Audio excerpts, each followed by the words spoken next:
everybody. Quiet, listen to me. We're going to start a show.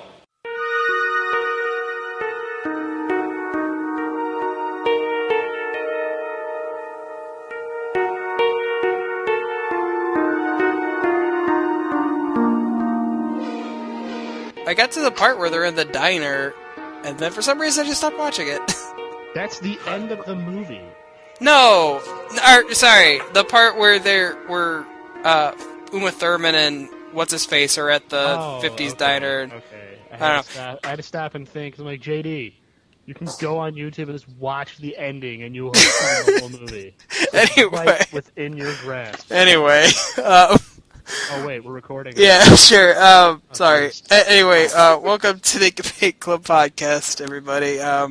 This is your weekly podcast where the three of us talk about cartoons and whatever, and I talk about how I haven't watched all Pulp Fiction before.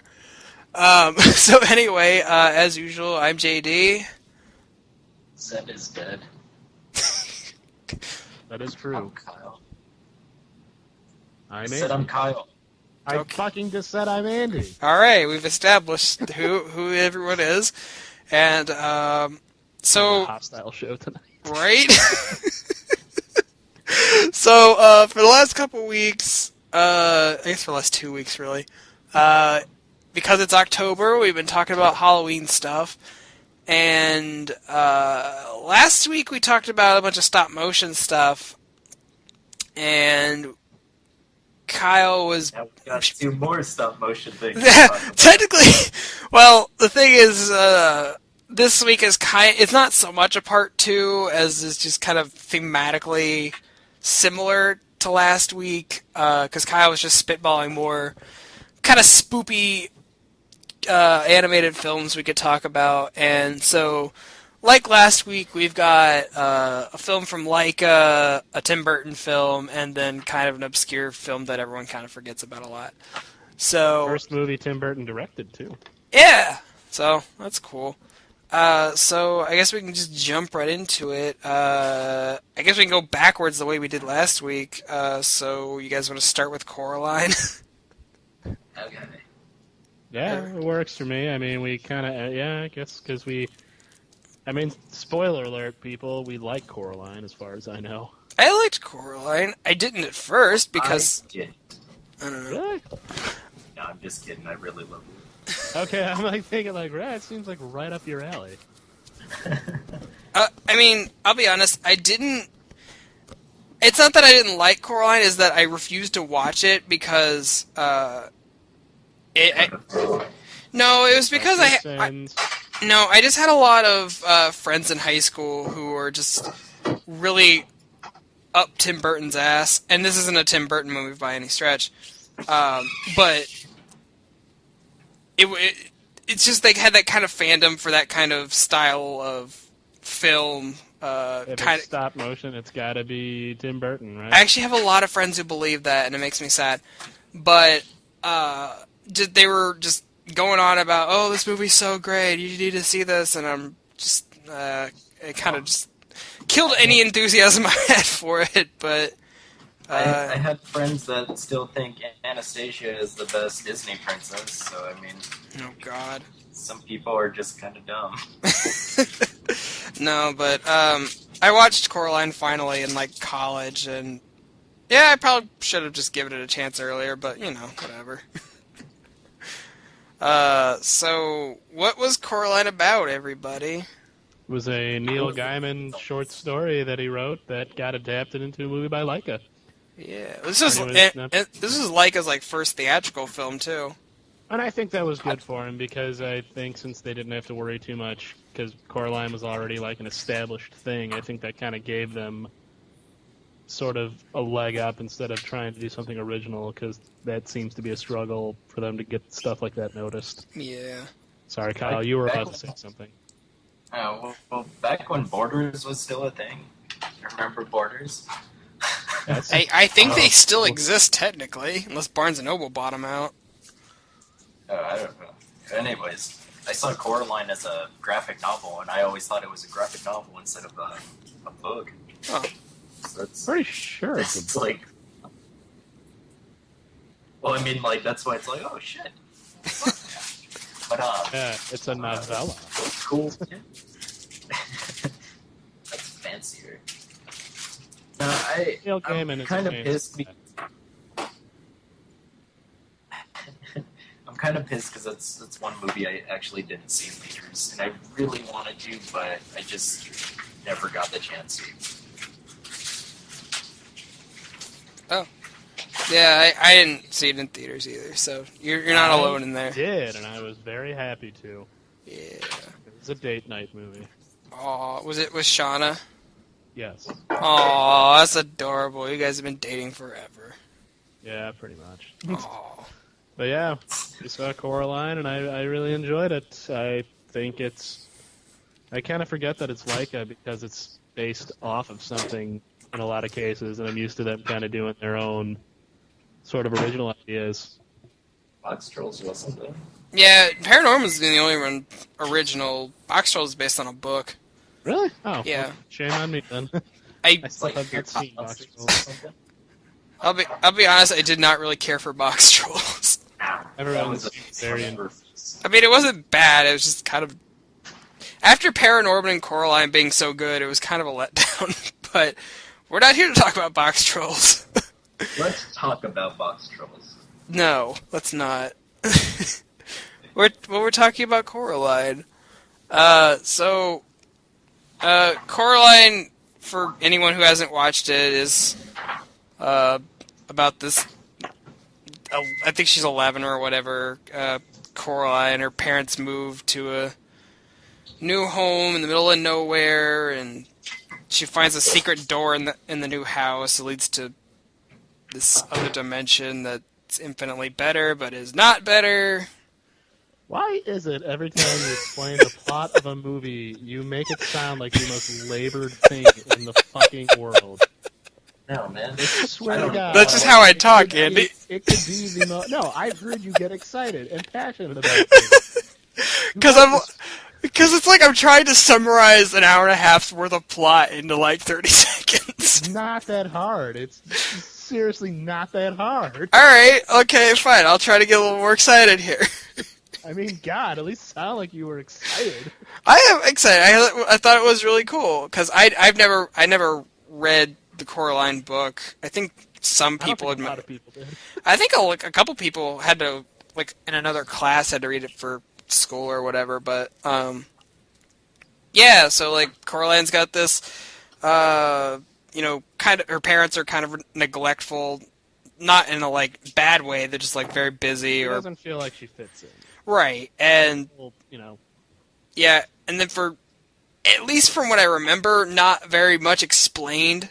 There's just this tiny door in her house that leads to this other dimension where it's infinitely more colorful, and her parents love her. Well, they love her, but are more involved in her life, and all the neighbors are really cool. But everyone has weird button eyes, and it's kind of creepy. And, so. Was that more enthused for you? I guess it was slightly better, I suppose. It always kind of bothered me that, like, she really wants attention. Like, that's what it boils down to. She wants attention from her parents, all this kind of stuff. But then she's such a bitch to that kid, Wybie. Oh, Wybie? Well, Oh, yeah. Wybie was kind of a weird kid. Oh fuck, man! If I had a friend that had that skull mask, I would steal it from him. But I would be. But he had that weird. That's like, just you, Kyle. crane neck. I don't know. Something weird. Something about that kid was really off. No, I mean, I agree that, like, she was kind of a mega bitch to him, because, like, he's just trying to be her friend, and she's just like, dude, fuck off. But Yeah, but I mean, when you're an 11-year-old girl, especially an 11-year-old girl who, as it was shown, I mean, if that's even, but she's a young girl, kind of a tomboy. Maybe she just wasn't interested in hanging out with boys. I think it's just she was feeling very angry about the whole situation, because they moved to this butt-fuck middle of nowhere town. Yeah, I mean, it wasn't a very And easy transition. doesn't know anybody, and she's just kind of upset, so. Moving out someplace, she doesn't know where anything. It's a whole new. It's the typical thing when anyone moves. Right. I've never moved, so Neither have I, so I can't really... I can relate because I moved recently and we have no friends down here. See, so just imagine being an 11-year-old where friends are pretty much the I was only a thing you have. I was an asshole of an 11-year-old. I don't want to be 11 anymore. Weren't we all, though? I mean, I don't think anyone looks back, but I mean... I was kind of a dick up until high school, but, you know... It could be argued I'm still a dick, but, you know... I didn't think she was such an unruly character. No. She seemed like she was trying to fit in. She had her own interests. Like any kid, she wants to be an adult, basically. And she doesn't appreciate her parents. And that's a big theme of the movie. Because everyone on that other side of the world is insane. Yeah. Wants to kill her. What I will give this... No, just the mother. What I will give this movie is, I think it kind of revitalized a little bit, like, the film industry's, interest in stop motion, I guess, because, like, it's never really gotten away, but... it was a dry spell. I think the movie we'll talk about next was probably one of the closest... This movie was a big deal because it was one of the first, like, animated movies I can think of, at least in the style, that was 3D. Yeah, it was a stop-motion 3D film. And it had a lot of trippy, you know, scenery and stuff like that, because anything Neil Gaiman has his hand in is going to get fucking weird and haunting and have all sorts of crazy... And it's interesting because, much like Paranorman, a lot of, like, the weird effects and stuff are all practical. It's not... There's very little digital touch-up. From what I remember. Movie. Yeah, it's another one of those movies. And I don't know if that can be said because it's Leica, of course, but I mean, I think that pairing. I really would like to see Leica maybe collaborate with another, because I'm pretty sure Gaiman had his hand in the production of the movie. I think so. I would have to imagine he, like, I would really, because I like Leica. I think they could really, like, go more places, because they've always seemed to be kind of struggling with all their movies outside of Coraline. I think that was the last one I can think of that actually got, like, really kind of well known. Yeah. I would like to see them maybe do another sort of collaboration. I think it could be really cool. Yeah, I'd be down for that. The character design in this, I think, is not as stylized as, like, you know, as Paranorman got, but, I mean, I definitely really liked the mom's character when she becomes the big spider monster. Spider lady. Yeah. So, Beldam. Okay, so remind me, like, what was the deal with the other mom in the other world? Like, was she, like, trying to steal souls or something? Like, she, like, steals children's souls or something? Yeah, it was. She would basically take their eyes. Yeah, like there's this whole deal with, like, everyone in the other world has button eyes because their eyes have been taken out. So like, every so often the mom in the other world will, like, try to get Coraline to, like, all right, give me your eyeball so I can sew these buttons onto your face. Oh yeah, because it's kind of playing on the whole "the grass is always greener" kind of thing. It's not. You know, she thinks when she got to the other world and everything, everything was great. You know, all the neighbors that lived in the house, all the weird eccentric neighbors were much more interesting. Yeah, was it Fear tastes better? Well, I think the food over there tasted better because over there they made it almost like black and white. Yeah, like just about her real life was almost black and white. And then everything in the actual world is, like, really toned down. It's really monotone. But then as soon as she goes to the other world, everything's, like, super saturated and just it's very like a cartoon bright world. Basically, it's an idealized child's world. And yes, the whole thing is that she sews buttons into their eyes to trap their souls. Fucking the beginning is really haunting. Like, making the doll, to think that's all stop motion too is pretty fucking intense. The stuff they get away with in this movie that's all in stop motion is actually really impressive. I mean, overall, I think it's a fantastic movie, and even though I guess it's technically not a Halloween movie, it does have that whole kind of eerie, haunted sort of Yeah. vibe to it. And I think that's going to be the theme for this episode, is that the movies we're talking about are not necessarily Halloween, they're just kind of like more spooky. Condiments. Yeah. Well, you know what? They thematically fit to Halloween, but do not take place on Halloween. Interesting fact, I was not aware Keith David was in this movie. Oh yeah, he was the cat. I know. So, I forgot about that. So if you haven't watched this movie and you're looking for yet another good reason, yeah, Keith David does the voice of our sarcastic, nameless black cat. He's just the cat. The cat. And he's voiced by Keith David, who, if you don't know, is amazing. I love Keith David. I like that he was on Community.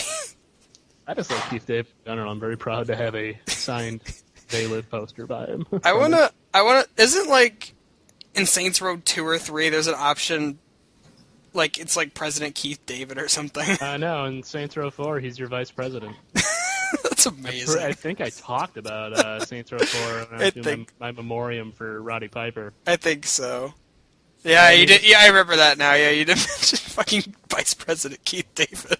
And he's awesome. And just going back to Coraline really quick, I mean, I don't know if we're done, we're going to move on, but I think it's definitely where unlike the first movie we talked about last week, Mad Monster Party, I can easily recommend Coraline to everybody to watch. Oh, yeah. Because the message is, I really like the message that it portrays too. Because even though Coraline starts off as kind of, I guess a bitch, as I don't know, it's like a coming of age kind of thing almost. Mm-hmm. And the whole plot line of the movie, the whole moral of the movie, I guess, it's even on the poster, is be careful what you wish for. Right. Oh yeah, that is right there on the poster. And that's what it's all about. And it's a great children's story. It almost kind of feels, it's a darker take on a children's story. Yeah, I mean, and I think this is a really good. It's a good family film. Yeah, oh yeah. There's something like inappropriate for kids, and I think nothing that isn't on TV anyway. Like, fucking Coraline's on I think it's on ABC Family like every year. So. Oh yeah. There's no reason for it not to be. It's a fun family movie because adults can enjoy it, kids can enjoy it. There's all sorts of crazy, and I like it because it's much like some of the other stories, much like the other movies that we talk about. It doesn't it doesn't shy away from more macabre sort of senses of humor. Mm-hmm. Like the fact that those two ladies, when the two ladies that live in Coraline's new house, these two old women, when their dogs pass away, they actually have them taxidermied and they keep them on display. Yeah, that was creepy. And it's creepy, but it's not like, oh my god, I don't know. It was a weird little thing, and in the other world, the dogs are like alive again or something. There's a lot of crazy stuff going on. Yeah. I think during the credits they have like ghost dogs flying around. That's funny. But it doesn't shy away from going in about the. Yeah. Henry Selick did a good job with this, but yeah, this I don't know if we mentioned it, but this is directed by Henry Selick, who did Night Before Christmas and James and the Giant Peach, and so yeah, you could definitely tell like this is his film because he's very well versed in stop motion, obviously, so he knows what he's doing. He knows how to balance the horror themes with the kid-friendly kind of thing. So. So if you haven't seen Coraline, highly recommend that do that because it's a good film. 12 thumbs up. So moving on, I guess we can do our Tim Burton film for this week because it's not Halloween without Tim Burton, I guess. He's typically associated with the holiday because he's a fucking weirdo. Right. I'm sorry, he's a fucking weird guy. You ever watch interviews with him? Yeah. He did this whole thing where he did the and what's cooking for dinner tonight? These are fondant potatoes. So it sounds like something going on. We should do a cooking segment. I mean, Right there, we might as well. Anyway, so our next film we're going to talk about is Corpse Bride. Corpse Bride, 2005, Tim Burton's. Andy, I think you said that this is actually the first animated film that Tim Burton actually directed himself.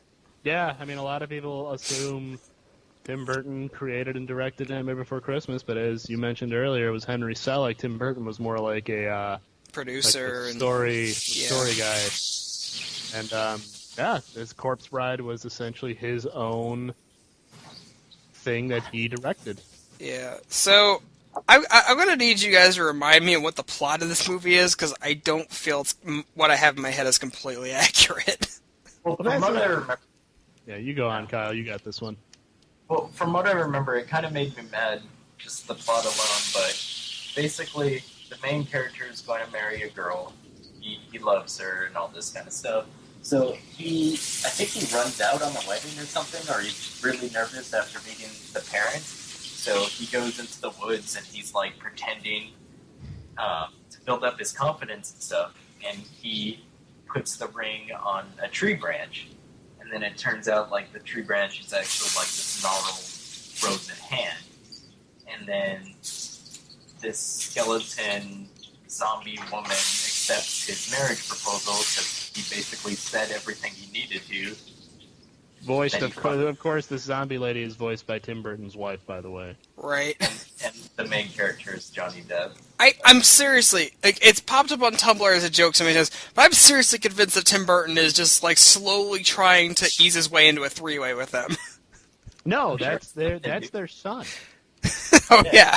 Right. Like, when Helena Bonham Carter and Tim Burton split, there's going to be a big custody battle. I thought they already did. Johnny they Depp probably said did. it's Mrs. Johnny Depp's in the middle. Like, he's probably at that weird house that they have, because Tim Burton and his wife, they have a house where it's split down the middle, so they kind of have their own space. And I can just see Johnny Depp in the middle, like, come on, Mom and Dad, can't we just get over this? Like, I can just imagine him being just that kid, the latchkey kid, stuck in the middle. Dad, I know Mom's weird, and Mom, I know Dad's really weird, but you guys are both weird. Why can't we all just be weird together? Tim Burton should direct some fucking Parent Trap with Johnny Depp. And just I would totally watch the Parent Trap with, or just some sort of weird family drama about Johnny Depp caught in the middle of Helena Bonham Carter and Tim Burton splitting. Someone send that idea to Universal. I think it deserves to be made. Special guest Lindsay Lohan, since she was in the remake. Oh, jeez. Well, anyways, what bothered me as I guess a teenager, whatever, was that it's obvious that he's like pretending. He's going through these marriage vows, pretending in a sense, and then this zombie lady like takes it for serious. No, you did this. You proposed, and I accepted. And that kind of always bothered me. Well, I think it's Victoria. It takes place in a Victorian era, and they were very big on rules, regulations, and there's even that scene. Like, it seems like, well, even think about it. In the end, towards the end of the movie, the dead have to abide by the laws of the living world. Yeah. So it seems like really a lot of it's just. I mean, I think it just has to do with the time period, really. Yeah. And go ahead, Kyle. I was gonna say the rest of the plot. Oh, yes. By all means, tell us the rest of the plot.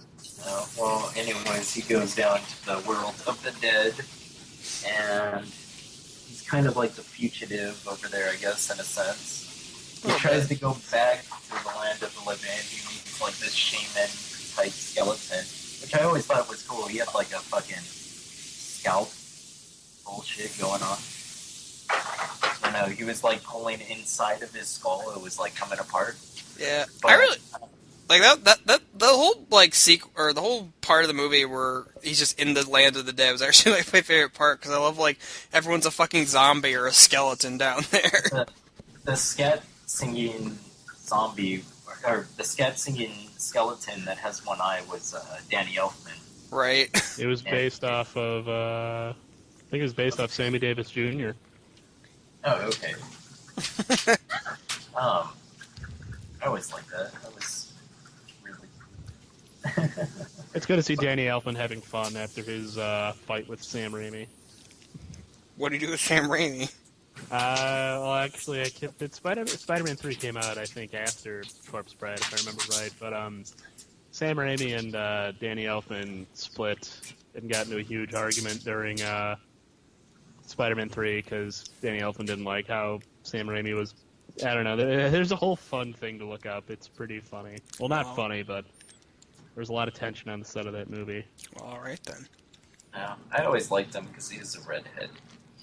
Felt Well, like Danny Elfman's clearly a gifted composer. I mean, that and he was an Oingo Boingo. yeah, and he made his own instruments. I always thought that was cool. He's a weird guy, but he can back it up. Yeah.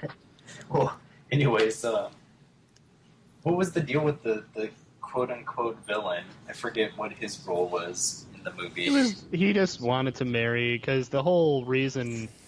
Because he was dead about in a sense, right? No, not even that. No, because he was alive, but the whole thing was the kid, Johnny Depp, it was Victor and Victoria. Those were the two characters getting married, the living characters. And it was an arranged marriage because they would get, both sides would get something beneficial about it. Like I think companies. Well, yeah, like Victoria's family was rich. They were also very cold and uncaring, and Victor's family just really wanted to get, like, when the marriage happened, they would get basically class. They would upgrade essentially in class. So it was one of those weird arranged weddings, and I think that was kind of the guy's big motivation was, if you get married into that family, there's money, there's pride. Well, it was because he went missing, and they thought he was dead in a sense. And that's why that dude kind of moved in, the villain. Yeah, because they thought Victor was dead. So that guy, I think his name was what was his name? Lord Barkus. Yeah, Lord Barkus. I knew it began with a B, but yeah, Lord Barkus moves in and basically says, "Oh well, Victor's not here. I'm going to move in and totally get in on this." Yeah, he's like another rich guy. So he's like, "Well, you're rich and I'm rich. Let's be rich together." He wasn't marrying her because marrying Victoria. No, but I will say I really I'm looking back at the character designs for this. I actually really like the character designs for this because, especially Lord Barkus, a lot of his giant chin, but they kind of remind me of a cross between Tim Burton's designs and old Rankin Bass models. Yeah. Barkus especially looks like he's a Rankin Bass character. Oh, and I like that dad looked like a frog. Right. Fun little thing. There's a Peter Lorre character in this movie, of course. Because it's just not a gothic film without a Peter Lorre. Yeah, the Peter Lorre worm. Yeah, to tie it between Rankin Bass, because as we talked about last week, in Rankin Bass's Halloween movie Mad Monster, Halloween movie Mad Monster Party, there was a zombie guy who was basically Peter Lorre, and of course in Corpse Bride, guess what? There's a worm. Everyone has to try to do their best Peter Lorre. So I think any horror movie that's become a staple to have that. There's a lot of Looney Tunes shorts and stuff. Oh, he always had the role of the Mad Doctor in some cases until they. It's funny because if you look at Peter Lorre, he's nowhere near as hideous. No, it's just the caricature of him has just gotten more and more warped over time. Right? Yeah. I mean, he's so creepy looking. He's got goofy teeth and droopy eyes, and there's a reason he's always portrayed as being, I don't know. Yeah. But, yeah, I need to rewatch this because I haven't seen it in a few years, but... I know the worm wants to kill him. He keeps throwing it out to kill Victor. Oh, yeah, because he wants him in... They want to bring him into the land of the dead. Right. Yeah. I just think it's so fucking selfish because she fucking knows what it's all about. And I don't know, I feel like the zombie... Well, I think she kind of comes to that realization by the end of the movie because... I mean, yeah. We probably should have prefaced there will be spoilers, whatever. I think people figure that it's a movie from 2005. Right, it's fucking 10 years old. But yeah, at the end of the movie, fucking Emily, the zombie lady, she basically sees that Johnny Depp's character really loves his human bride lady, and she's like, all right, I guess I can't keep you, and I release you from our contract or whatever. See, she as a character grows. Yeah. It's pretty sad, to be honest. Like, Yeah, that it's whole really depressing because it's like, I guess she died before she could get married in life, so And she's spoiler alert, it was the bad guy that killed her. right. Yeah, Oh yeah, that's- I forgot about that. Yeah, fucking Barkus is the one that killed her in real life, and Because you got to tie everything together. right. But yeah, she's just like been waiting around for her man to come back. So it's really kind of depressing when you think about it. I wouldn't say it's depressing because it does wrap up pretty well. Barkus gets his punishment. For being a dick. Yeah, I mean, he gets basically. I mean, I think that's the only It's complaint fucking I have. terrifying at the end, man. Yeah, but it's fucking stupid. Why? Basically, the end of this movie, it takes place at the big wedding. The land of the dead is up there. That they're going to consummate. They're going to bring together Victor and Victoria, and then Barkus comes in and captures Victoria, and basically threatens to kill. Like, there's this whole. It's the big confrontation. All the players are in place, and then at the end of it, for some reason, Barkus decides to drink some. It was poison. Spoiler alert! It was poison because it was meant for Victor to bring him into the land of the dead. It was going to kill him. Yeah. But Barkus just decides, oh, I'm going to drink this conveniently placed. It was the toast to her. That's Yeah. why. And I'm just like thinking, like, if you're in a room of people who really don't like you, you might not want to. And that's the only thing I thought was stupid is just that it was a Deus Ex Machina in a sense where it's like, yeah, this character who is this cunning, conniving sort of guy all of a sudden decides, oh, I'm going to drink this conveniently placed goblet of poison. And then basically the land of the dead drags him into another room and they presumably torture him for eternity. Yeah, they drag him down. That he slowly turns blue, like how the corpses are, and then it just fucking goes on from there. Yeah. And then, go on.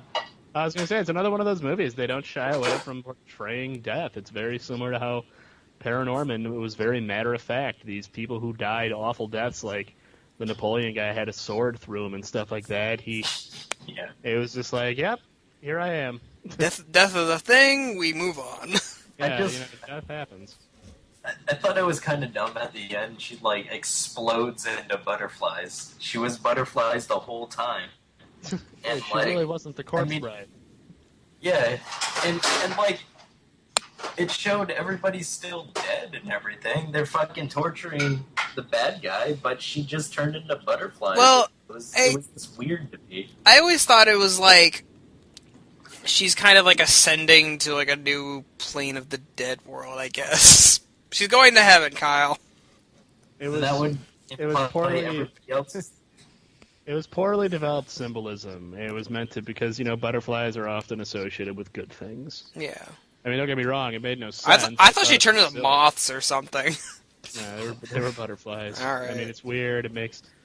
I mean, like towards the end of the movie, there are just certain things where it just kind of felt like, oh, we got to wrap this up. Yeah, It's a good movie, though. I And mean, then if you're there a was fan of Tim Burton. Yeah, the skeleton dog. Why is there always a dead dog in every one of Tim Burton's movies? Because of Frankenweenie. That wasn't out yet. Right. He's got fucking Zero, and now this dog, and Frankenweenie. I hate the theory that, like, stupid people on Tumblr are like, oh, if you play those three movies backwards, it's actually, like, the same character. Like, the kid from Frankenweenie grows up to be the guy from Corpse Bride who dies and then becomes Jack Skellington. It's like, that's fucking stupid. It's like different time periods. I know, that's why I think it's stupid. Tumblr, get your shit together. Stupid people on Tumblr? Surely you just. No, Well, Tumblr, here, we love it's- you. It's a little off topic, but they were just acting like this gigantic discovery, but they were saying that the peddler from the beginning of Aladdin was the genie the whole time, and people were like, "Oh my god, I didn't know that." It's like it's a little fucking obvious. He's the same. Were there a lot of all caps posts that said, "I can't even"? Yeah, basically. I mean, it's the same voice actor. He looked the same, had the same facial hair. He fucking morphs all the time in the movies, but it's fucking news to me. Anyways. Anyway, so Corpse Bride, yay, nay? I liked I'd say it. yay. I mean, I didn't really see it when it came out because I don't know. I just didn't really care for it because I was kind of over the whole Tim Burton thing because Yeah. everyone's going fucking ape shit. This is when Nightmare Before Christmas, had Was that big making its resurgence comeback. where you Yeah. had to hear about it every 5 minutes. So I wanted to see it. I meant to see it. I just never saw it until a couple years later, and I enjoyed it. It's worth watching. The interesting tidbit about it, I forgot to say, was it came out the same time as Curse of the Were-Rabbit. Like, almost same It lost. week. It lost to Curse of the Were-Rabbit with the Annie Awards, and actually Helena Bonham Carter is also in Curse of the Were-Rabbit. I mean, I will admit, between the movies, Curse of the Were-Rabbit, the Wallace and Gromit movie, is better. Which I still need to watch. But I mean, Corpse Bride is still totally worth watching, especially if you're a fan of Nightmare Before Christmas. There's no reason not to watch it. Yeah. This is a good time of the year to watch it, but It's a short movie too. It's only like an hour and 18 minutes, and it kind of feels like it passes by pretty quickly. yeah, it's not even an hour and a half movie, so It's a tight little movie, and it's if you're a fan of that whole Tim Burton side of thing, I mean, yes, watch it. Obviously, it's got all the essentials, skeletal dog, Johnny Depp, Helena Bonham all the Christopher Lee is in this movie too. I forgot. all the staples of a Tim Burton movie. I mean, I thought it was pretty cool if they got Christopher Lee in there. Christopher Lee was in the Willy Wonka remake too. Yeah, I was very sad when Is Christopher Lee dead? Yeah, he passed away earlier this year. Oh, that's right. That's sad. I miss Christopher Lee. Well, he was like 97 years old. I know. He just died because he was old, but still, I mean, it's sad. I don't think it was sad. It was mostly sad because I think he was still working on a metal album. That's awesome. Christopher Lee was awesome. He had a fucking metal band. I think it was called Charlemagne. And he killed guys in World War II because he was a spy. Well, Christopher Lee was just awesome. So, It's a shame that the Star Wars prequels decided to waste having Christopher Lee in them. yeah, But we all know how that goes. But yeah, it's Corpse Bride. Definitely a solid watch, a quick watch, worth it. Yeah. So, to finish up our trio of spoopy Halloween movies, or just spoopy movies, kind of our semi-forgotten film, Monster House from God knows... 2006. Oh, yeah, a year later. The 2006 computer animated movie. It was produced by... well, no, it wasn't produced. Zemeckis and Spielberg. Amblin, I think. Amblin Studios. And, it's really interesting because the movie has a lot, I think, that gives you that feel. I mean, I guess I'll do Monster House since you guys took Coraline and Corpse Bride. But Monster House is a fun little movie. It came out in 2006. It did good, but it follows these three kids. Basically, there's a monster house. I mean, it's right there in the title. I mean, it's pretty obvious from the poster, which I really like, but there's a house that is haunted in the sense that the house is alive and it eats people. It has like a carpet that comes out like a tongue. It's the uvula. It must be a girl house. And these three kids essentially are trying to figure out what they're trying to save their neighborhood from the monster house. And I really like that because it feels the best way I can describe this movie is that if you watched any of those movies from the 80s like Monster Squad, maybe the Goonies, anything that's like, kids. It is very Goonies-esque. It is because it's kids versus evil. With the parents not believing them, they have to kind of do things on their own. Mm-hmm. There's a lot of makeshift. It's a fun little movie, and it actually has kind of deep plot twists. Like you find out why the house is haunted. find out some changes in character and it's kids not being treated, well, they're being treated as kids, but it's the conversations between the kids, the stars or the lead characters, feel kind of natural. Yeah. Kind of like if you saw Super 8, how the kids didn't talk like, Yeah, I mean, you still almost had like kids. semi-known child actors at the time, but the dialogue in the movie seemed pretty natural, and I think that's has a lot to do with the writers who Rob Schrab, Rob Schrab who Dan did Harmon. Scud, it's Rob Schrab who did Scud, the Scud comics, and Dan Harmon, who made Community and co-produced Rick and Morty. So, which I didn't know that either of those guys wrote this movie, which I thought was kind of funny. It makes me really want to go rewatch this now. It's worth rewatching. I mean, if there's one thing that I do have to say about this movie, plot-wise, I really liked it.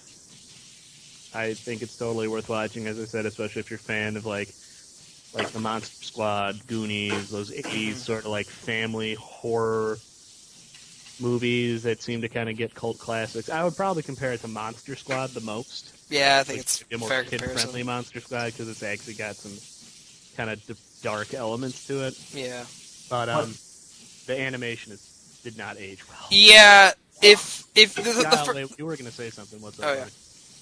I was gonna say what bothered me with the movie is that in the beginning when they introduce the old man, he's like a fucking asshole to kids, and I mean I guess you kind of have to build the character in that sense. But once you find out why he's been doing it and all this kind of stuff, you're like, well, why was he a fucking asshole? Why couldn't he just calmly get the kid off?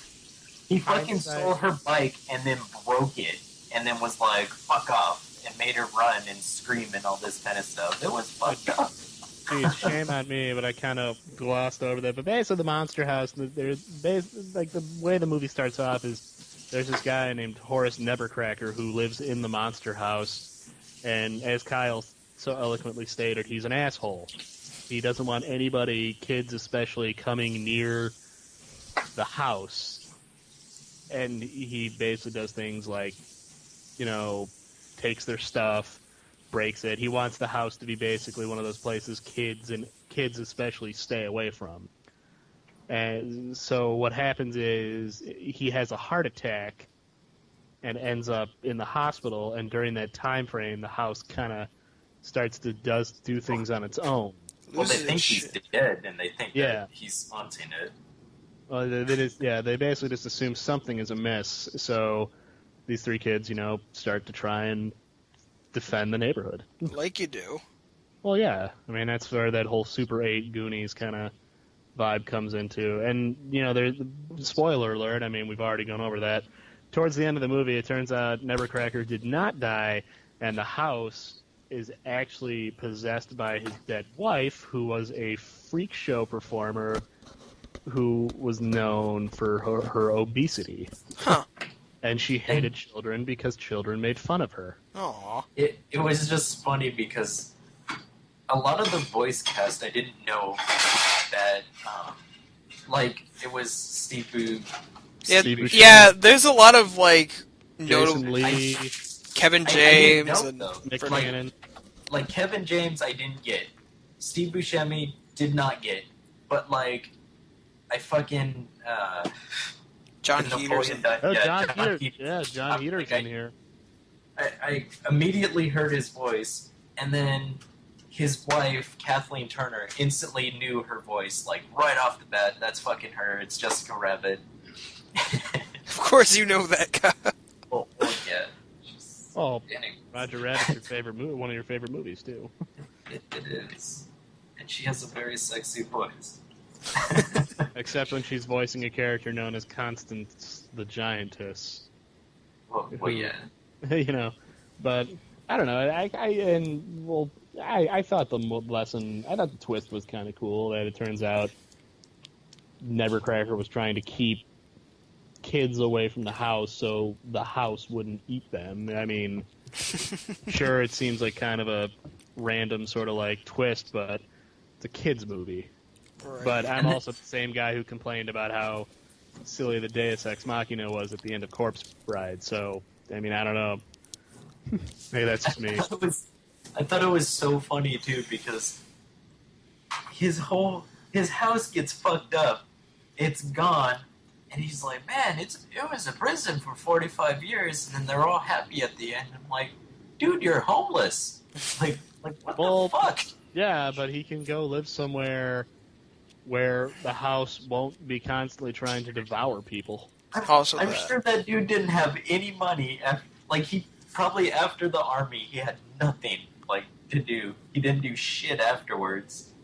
And well, I'm sure those cops that escaped from the monster house might help him out because I'm sure people are going to be aware that the giant house that was across the street is gone, and I'm just going to trust in the fact that maybe the neighborhood, the kids included, decide to help him out. That was the other thing too. Was this fucking house uproots itself, fucking starts destroying power lines and shit, and nobody noticed except 3 kids. Yeah. Well, that's one of those things you can just kind of movie magic. We'll call it movie magic. I'll tell you what wasn't movie magic is the animation style in which Zemeckis really wanted to. Yeah, this was done unfortunately at that time. Yeah. Zemeckis, who did the Polar Express. This is the film after. This is the film he did after Polar Express. So there's only one part where it's like, fuck, this is motion capture, isn't it? It's where they're in the bulldozer, I guess, the first time. And the fat kid Chowder is yelling at him, and he's like, oh, I got 3 words for you, trick or treat. And he does this weird hand motion thing where he's slapping him, in a sense. And that was like, oh, fuck, this is motion capture. Because it, as dumb as it is to say, it came off super unnatural as far as animation goes. Well, I think the problem with that whole performance capture thing is it gets into uncanny valley. Yeah. Territory. The characters themselves are stylized enough that, had they not been motion captured, it would have been fine. But, yeah, like you said, it gets into that uncanny valley with the movements are almost too real for these characters to be moving that way. Yeah, exactly. Yeah, I mean, for anyone who's not familiar with performance capture, you know that movie, The Polar Express, that a lot of people really... I don't know, do people like that movie or not? I never... I don't know, it always seems to be on around the holidays. I just assumed it's because it's another... And because Tom Hanks is in it. It's just an inoffensive movie. Matt Dark in it. Oh, big surprise there. Zemeckis is, Robert Zemeckis was really big on performance capture, and I think honestly that is the worst thing about this movie is that it did not age well. No.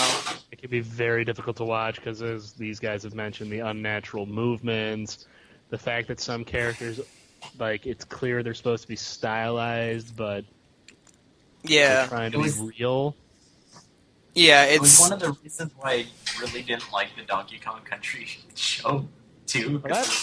Oh, God. That was a shit show. We don't talk about that. We did talk about that once. Well, no, I mean, we don't talk about that anymore. It was all motion capture. That. Yeah. Why did everything look so unnatural? Is it because they had people motion capturing monkeys? Right. People trying to... Yeah, I don't know. We're getting in a whole nother... But, if as much as the animation is weird, I will say the atmosphere of this movie is really, actually kind of... It's actually kind of beautiful sometimes, because, the whole movie is almost perpetually at dusk, so it's the entire movie is almost orange. Yeah. And it's I think it takes place around Halloween, so... I think it's Halloween night. I think you're right. I think it's Halloween night or whatever, and just they really got the whole feeling of this is fall, and just the color palette's really nice. Well, the whole thing was they didn't want kids trick-or-treating at that house. They didn't want no one knocking at the door since homeboy wasn't alive at the time. Well, yeah, and I mean, that's, I think that kind of makes sense. Obviously, you wouldn't. Obviously, if you were a kid, you wouldn't trick or treat at that house. So, in a sense, Nevercracker's idea to keep kids away kind of worked. Now, Yeah. I'm reading. I'm just like glancing over the Wikipedia article just to refresh my brain real quick because I don't think I've seen this movie since like a couple years after it came out. But it makes me really sad that this movie lost the Academy Award for Best Animated Feature to Happy Feet. Yeah, that's... Yeah, Happy Feet is fucking stupid. I don't know. When I movie. found that out, I was actually kind of upset because it's like I know dancing penguins are kind of a big deal, But it's so stupid. Monster House had a lot of personality to Yeah. it. Like, it really was kind of like it just really reminded me of an '80s like kids movie. Yeah. Well, not like one of those weird, as I said, like Monster Squad, kind of like it's for kids, but it deals with a really dark subject matter. Kids are the protagonists. They're up against something otherworldly. Yeah, I mean, I can't speak for Rob Schraub and Dan Harmon, like what their influences for making this were, but it definitely feels like this was a movie made by someone who grew up watching those movies in the '80s. And It feels like an old Joe. It feels like a Joe Dante movie. right, Kinda like how Gremlins is. Yeah, it can be kind of seen as a kids movie, but there's still enough adult stuff in there that the Yeah. parents can enjoy it. I mean the reason the house is haunted is because basically what happens is Nevercracker's wife, the circus fat lady, she ends up collapsing through the floor due to a fit of rage being made fun of by the neighborhood, and she gets buried. She falls to her death in the basement, and then cement buries her. Oh jeez, that's So I morbid mean, as that was fuck. a dark death for and then That the was dementia super possessed- creepy, too, because they touch her fucking face or something, and then, Yeah. like, of course she's fat, so there was, like, so much dead air, and then it just turns into skeleton after it crumbles, and that was fucking creepy as shit. Yeah. It doesn't shy away. It tries to be. It's a very nice blend, and I think if you get a chance to watch it, you should. You just have to keep in mind that the animation, while maybe at the time Was might have revolutionary. might have come off as groundbreaking, it didn't age so well. I kind of look at this movie and think like, man, if only a company like Leica or somebody. Remember when mocap was a thing? Yeah. Oh, okay. man, like, just the fucking opening scene of the little girl riding the bike, and her hair is, like, molded, like, almost molded plastic, so it's like, oh, fuck. Yeah. Yeah, it seems like a lot of things in this movie are like plasticky, but It's a weird time capsule. It's kind of like when you play a game that came out during that weird transition to 3D games. yeah, when you play like those weird transitional N64 PlayStation games and Yeah. that's The right. concept of the game, the gameplay is top quality, but the graphics, although... Concepts there, execution not so much. No, the execution is there, it just didn't age well. Oh, right, okay. Like, yeah. Tighten that up. But yeah, I need to rewatch this. I think I might add this to my Halloween film watch list. Among I other watched things. it because I knew we were going to talk about it today. Jeez. But I was watching that French film you sent me. I watched that instead, and I really liked that movie. I think you should totally watch Monster House. I mean, I really think I'll do enjoyed it. that. Weird. We actually talked positive about all three of these movies tonight. Yeah, I think this is a.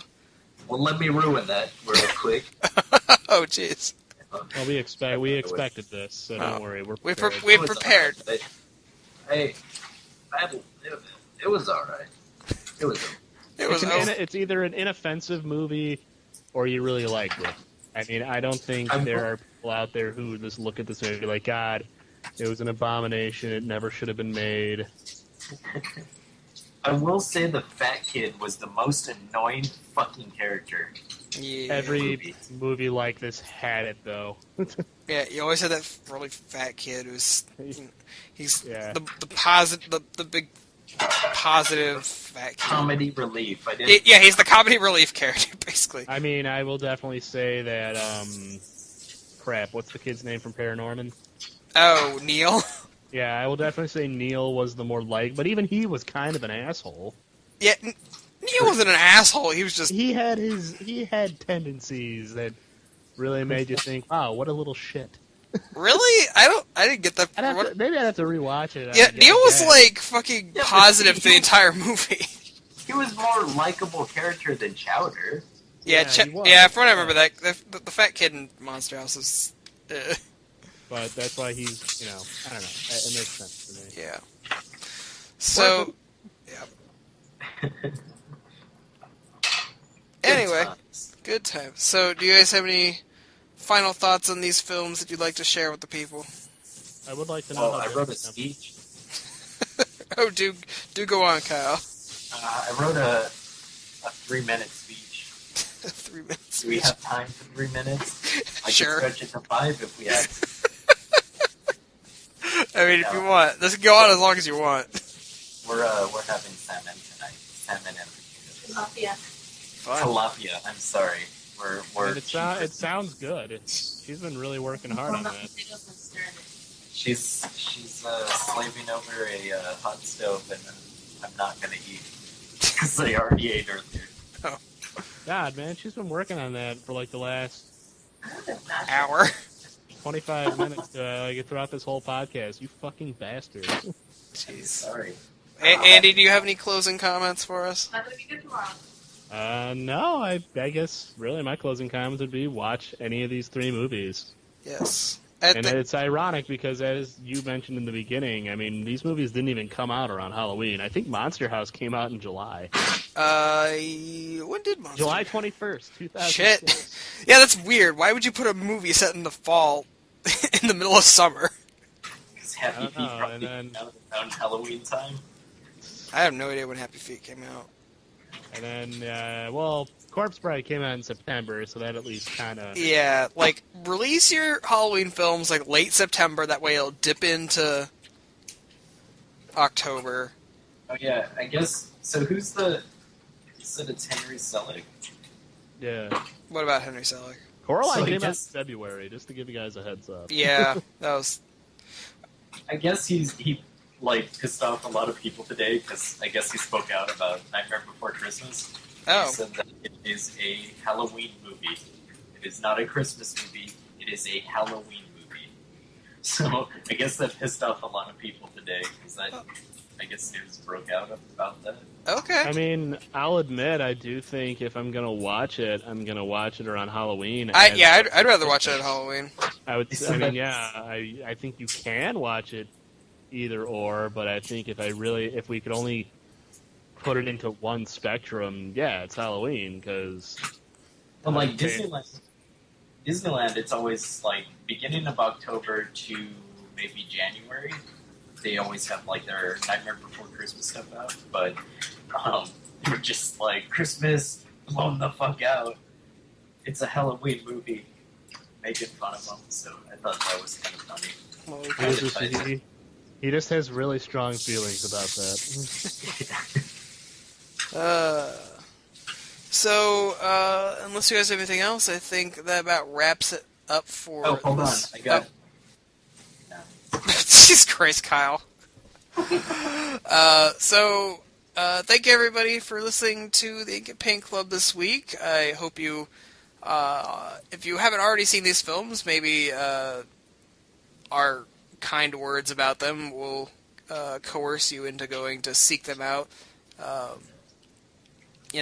Add those to your Halloween film watch list. I'll be adding Monster House to mine, so... Right after Hocus Pocus. Fuck you. I like Hocus Pocus.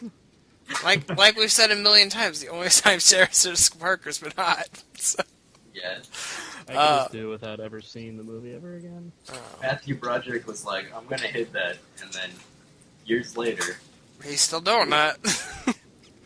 But anyway, so if you enjoyed this episode, please share it with your friends on your social media or whatever. Like, comment, subscribe, all that good stuff. There's links in the description to all of our social media pages. We're on the Facebooks and the Twitters and the Tumblrs and the Instagram. So, whatever you got. Say What it like Bill Cosby. got it on, I'm not even gonna try to Bill Cosby impression. Folks, Jeez. So yeah, follow us on whatever you have, and we'll be friends. And we post kind of all. We're starting to get better about posting cool stuff during the week that isn't just our episodes and just cool stuff you might enjoy. And the three of us are still going strong on our Drawloween pictures. And we're trying to keep up with Instagram and Facebook on making sure those are posted when we do them. You mean I am? Okay, yeah, Andy does this because I'm too lazy to do it myself. But what else did I say? Andy and I are working on getting us back on iTunes, so hopefully we'll have that figured out soon. We'll see. So we'll keep it posted on that. I think that's it. Am I missing anything? Sounds like you got it. All right. You actually were enthusiastic about it, so kudos to you. Cool beans. damn. So, come back on Monday. We'll probably have a news show.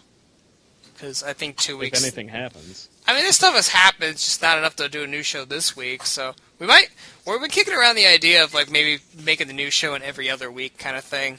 Since the news spell has been pretty dry lately. When does Ari get her cooking show? Cartoon cooking with Ari. When the Husbando show comes on. Sure. I think there should be a show, Cooking with Ari. Cartoon cooking. It would But be hilarious. I'd watch it. I'd watch 13 episodes that. God damn it. We're done. So thanks everybody for listening. Come back Monday for the news, and next week for, I think, our last Halloween show for the month? Maybe. Yeah, it would be. Yeah. So, I guess we'll see you then, and good night. Good night, everybody. Sounds pretty violent over there. Yeah.